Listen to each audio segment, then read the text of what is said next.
Абай Құнанбайұлы. Қара сөздер. Бірінші сөз. Бұл жасқа келгенше жақсы өткіздік пе, жаман өткіздік пе, әйтеуір бірталай өмірімізді өткіздік. Алыстық, жұлыстық, айтыстық, тартыстық, әурешілікті көре келдік. Ендігі жер ортасы жасқа келдік. Қажыдық, жалықтық. Қылып жүрген ісіміздің баянсызын, байлаусызын көрдік. Бәрі қоршылық екенін білдік. Ал енді қайран өмірімізді қайтып не сөз қылып өткіземіз, соны таба алмай өзімде қайранмын. Ел бағу? Жоқ, елге бағым жоқ.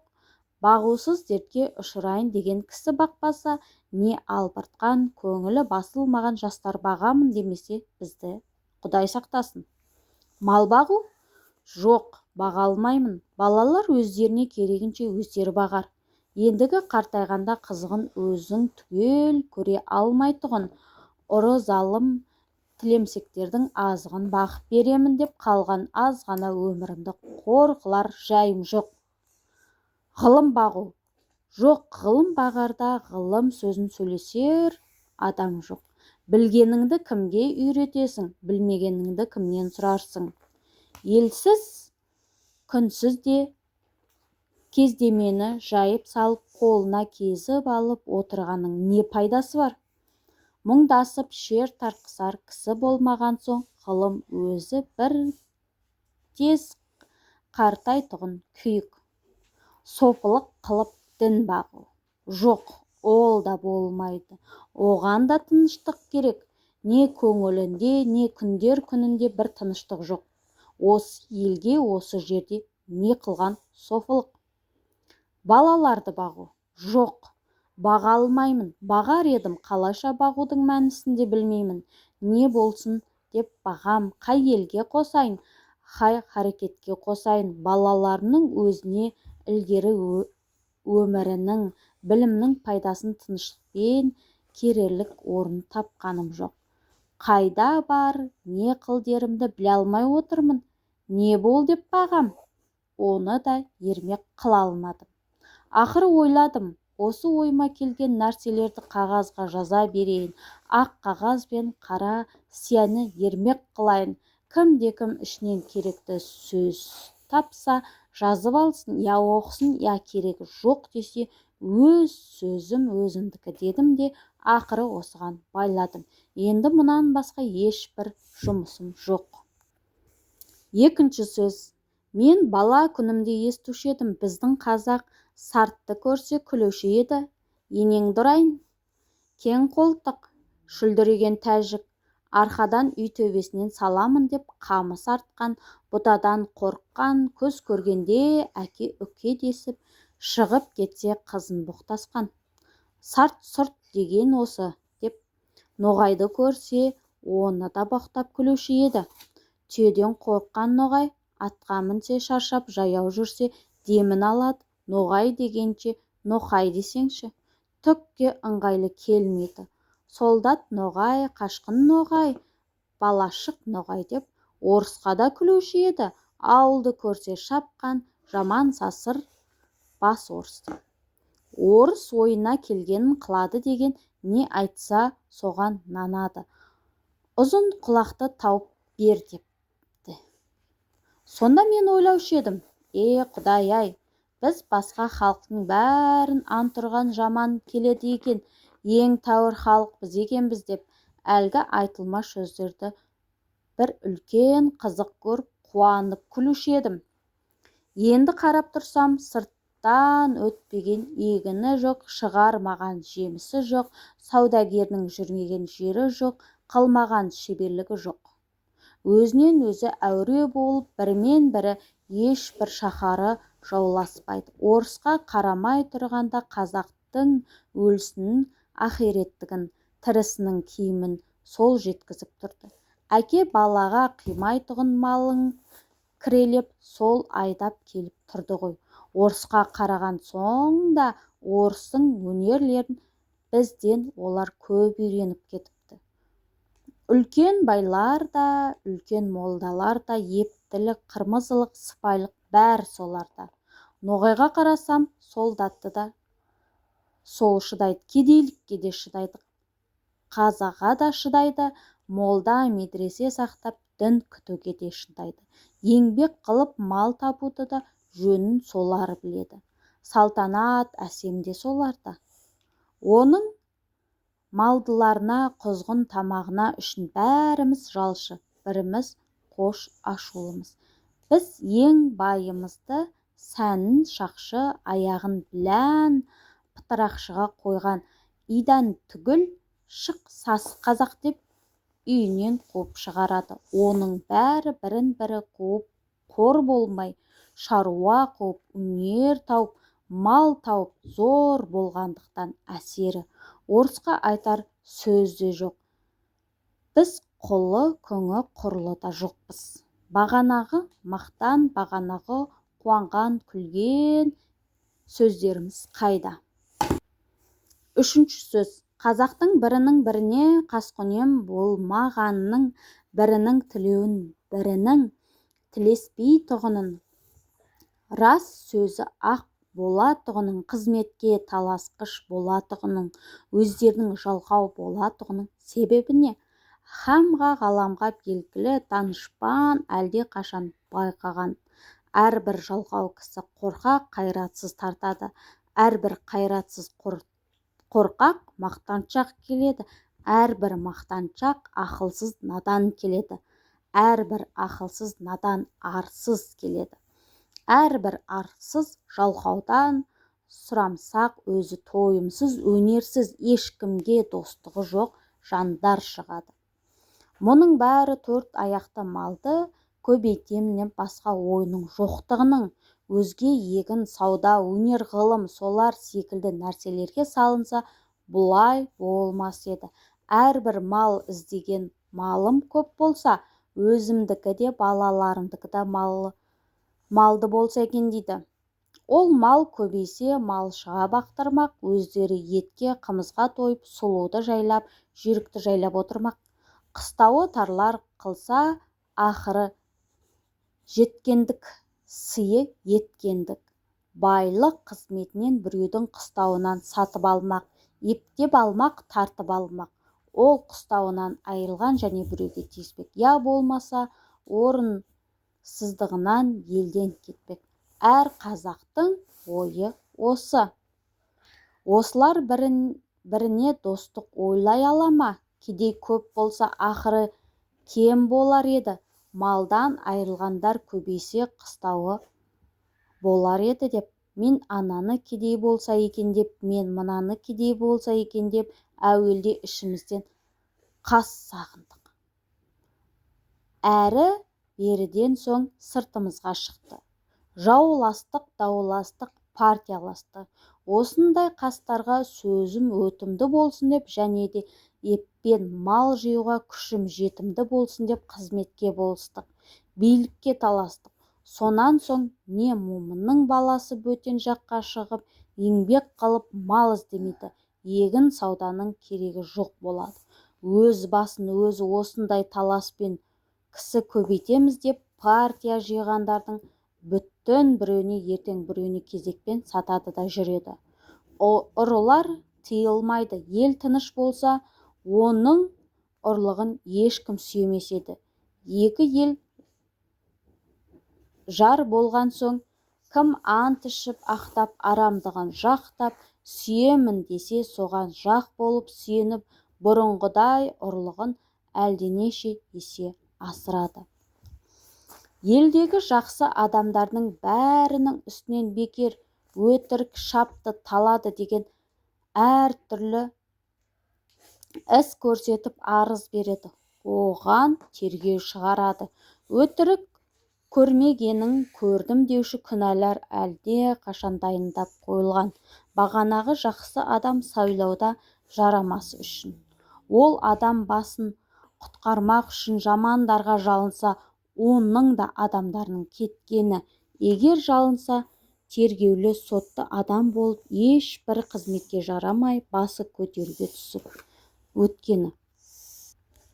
Ол адам басын құтқармақ үшін жамандарға жалынса, оның да арамдығы кеткені. Егер жалынбаса, тергеулі сотты адам болып, ешбір қызметке жарамай, басы қатерге түсіп өткені. Ол болыс болғандар өзі қулық арамдықпен болыстыққа жеткен соң момынды қадірлемейді. Өзіндей арам қуларды қадірлейді.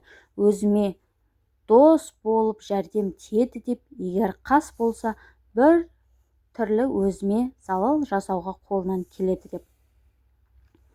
Осы күнде қазақ ішінде ісі білмес, кісі білер деген мақал шықты.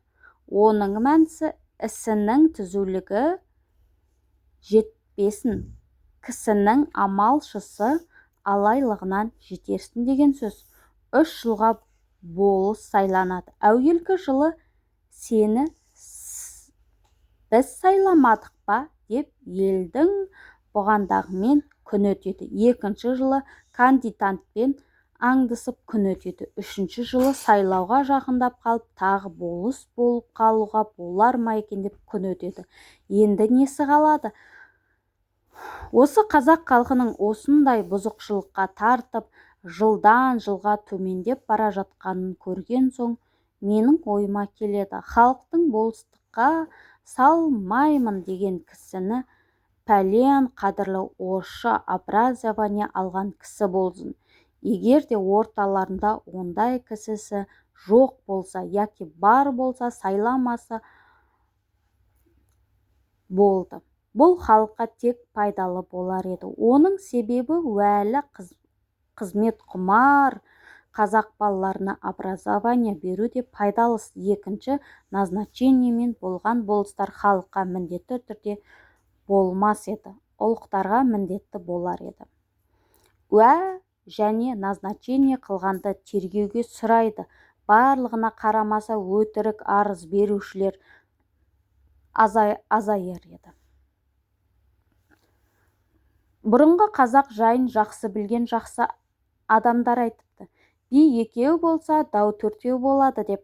Оның мәнісі тақ болмаса, жұп билер таласып, дау көбейе береді. Дегенмен айтылған сөз үйтіп би кеткенше әрбір болыс елден толымды білімді 3-ақ кісі билікке жыл кесілмей сайланса, олар түссе жаманшылық әшкере білгендікпен түссе, әйтпесе түспесе.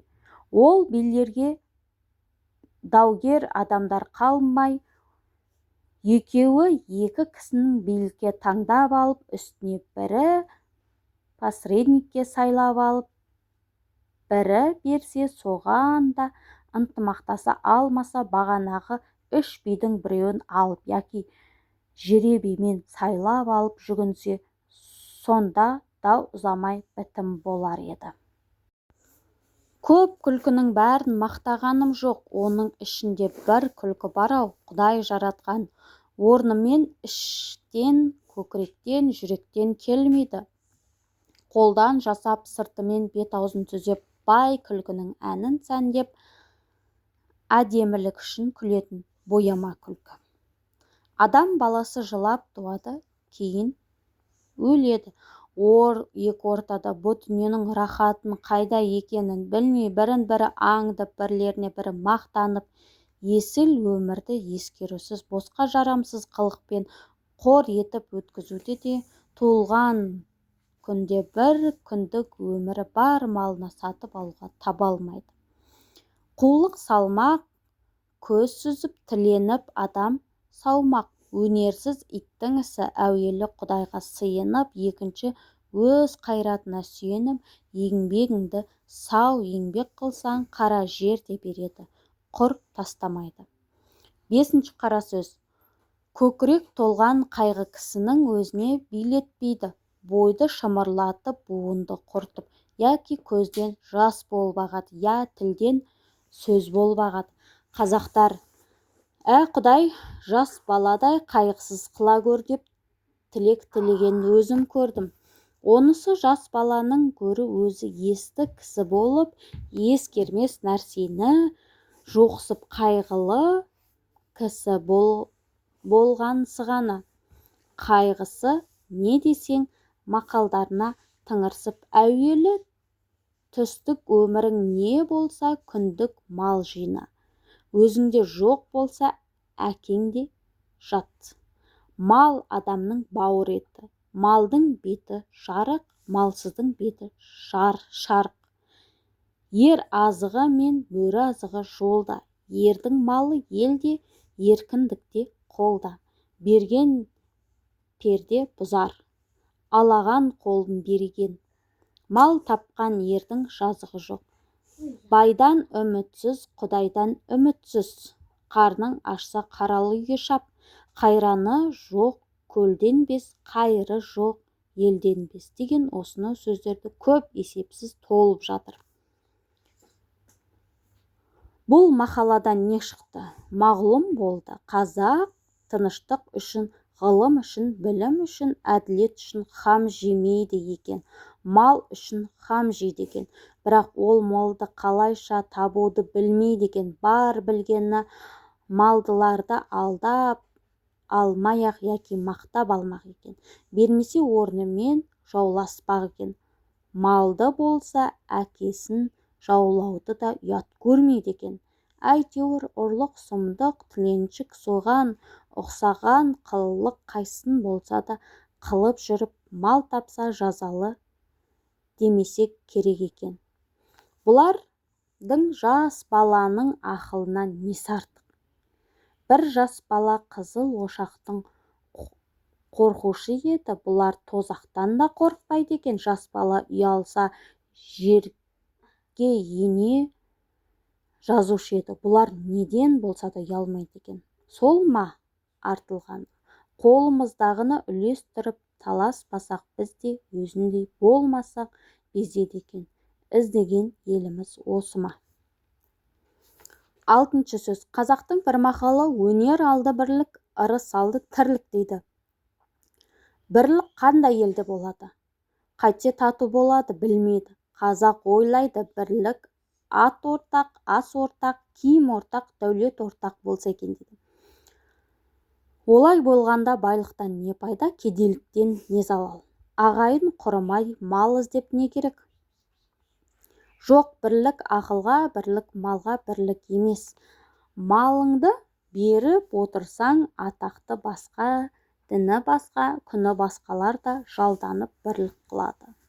Бірлік малға сатылса, ант ұрғандардың басы осы. Ағайын алмай бірлік қылса керек, сонда әркім несібесінен Құдайдан тілейді. Әйтпесе Құдайдан тілемейді. Шаруа іздемейді. Әуелі біріне бірі пәле іздейді. Не түсін, не ажарын, не күпесін бұлдап, ол болмаса бір пәле салып, қорғалытып, әйтеуір бірін бірі алудан амалын іздейді. Бұның қай жерін бірлік шықты? Ырыс алды тірлік дейді. Ол қай тірлік? Осы жан кеудеден шықпағандық па? Жоқ, ондай тірлік итте де бар. Ондай тірлікті қымбат көріп, бұлданған адам өлімді жау көріп, ақиретте дұшпан болады. Жанын қорлатып, жаудан қашып, қорқақ атанып, еңбек қылудан, қызмет қылудан қашып, еріншек атанып, ез атанып, дүниеде әлгі айтылған ырысқа дұшпан болады. Ол айтқан тірлік олар емес, көкірегі, көңілі тірі болса, соны айтады. Өзің тірі болсаң, көкірегің өлі болады, ақыл табуға сөз ұға алмайсың.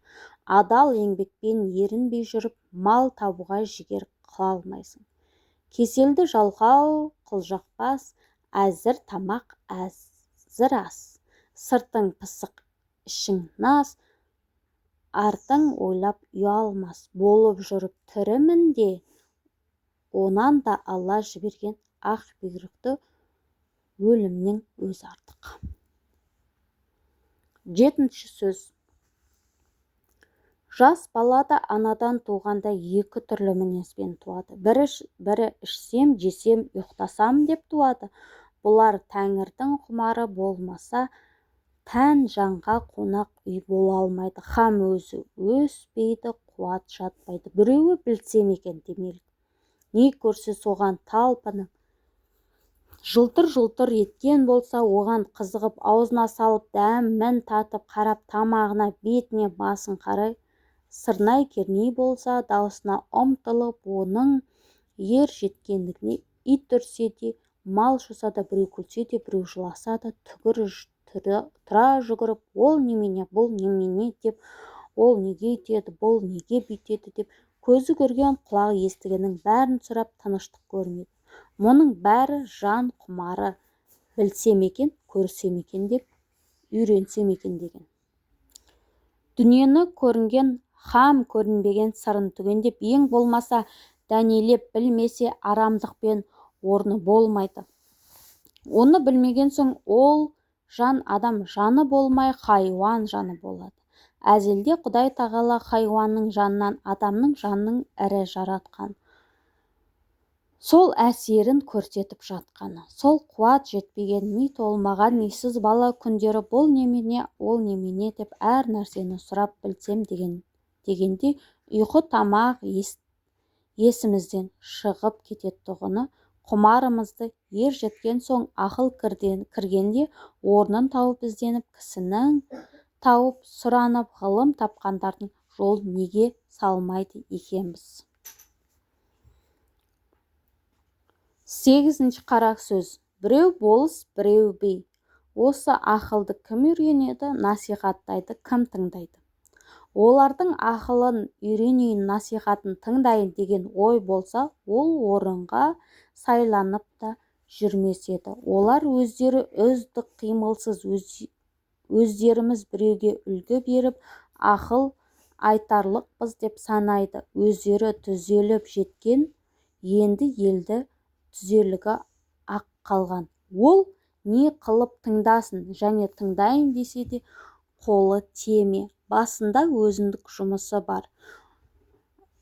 Ұлығымызға жазалы болып қаламыз ба? Елдегі бұзақыларымызды бүлдіріп аламыз ба? Немесе халқымызды бүлдіріп аламыз ба? Яки өзіміз шағымдап шығымымызды толтыра алмай қаламыз ба деген есебіне қарай біреуді жетілейін деп, біреуді құтырайын деген бейненің бәрі басында қолы тимейді. Байлар олар өздері бір күн болса да дәулет қонып, дүниенің жарымы басында тұр. Өзінде жоқты малымен сатып алады. Көңілдері көкте, көздері аспанда. Адалдық, адамдық, ақыл, ғылым, білім еш нәрсе малдан қымбат демейді. Мал болса Құдай тағаланы паралап алса болады дейді. Осының діні, Құдайы, халқы, жылқы, білімі, ұятты, ары жақыны бәрі мал. Сөйтіп қайтып ұқсын, ұғайын десе де қолы тиеме. Ол малды ары жақыны бәрі мал.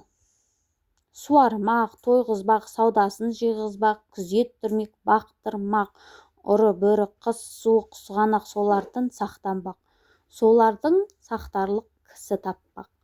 Оның бәрін жайғастырып, аяғын алып келіп, мақтанға орналастырғанша қашан қолы тимейді. Енді ұры залым, сұм сұрқия өздері де тыңдамайды.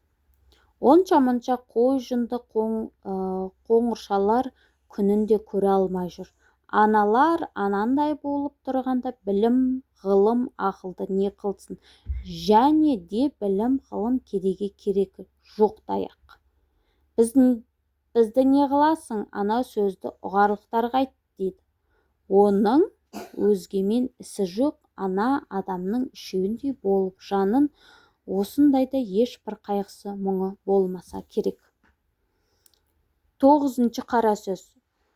Осы мен өзім қазақпын. Қазақты жақсы көрем бе, жек көрем бе? Егер жақсы көрсем, қылықты қостасам керек еді.